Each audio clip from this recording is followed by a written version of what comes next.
Hello mga idol, pasensya na kung ganito muna tayo kung mag-update sa ngayon. So masamang balita nga po mga idol para kay Fabricio Andrade. Dahil natalo nga po ito kahapon sa bansang Thailand by round 2 knockout. Nakalaban ni Fabricio Andrade ang isang British na si Jonathan Haggerty. Sinasabi nga po ng karamihan na malakas daw talaga itong si Andrade. Kaso nakatapat ng mas magaling mga idol kaya natalo. At kung atin nga pong makikita sa full video mga idol, ay parang nalasing sa suntok itong si Andrade.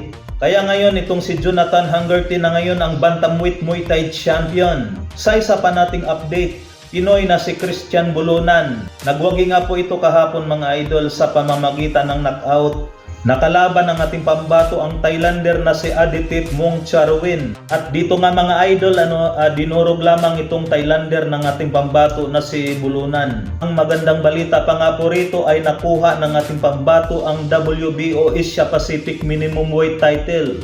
At umabante ang kanyang record sa 9 wins, 5 KOs at walang talo. Habang lumagapak naman ang kartada ng Thailander sa 5 wins, 3 KOs at may isang talo na sa ngayon. So ito na nga ngayon mga idol, wag na natin pagtagalin pa. Casimero versus Doheny. Mainit na mainit nga po ito sa ngayon mga idol, laging pinag-uusapan. At katunayan nga mga idol, hindi lang ating mga kababayang Pinoy ang gustong makita ang bakbakang Casimero versus Doheny. Dahil pati na rin ang mga Japanese mga idol ay gusto na rin makita nila ang bakbakang Casimero at Doheny. At talagang makikita natin ito sa comment section ni Masayuki ito. Ito nga yung Japanese promoter ni Cuadro Alas Casimero, ang kanyang channel na Treasure Boxing Promotion.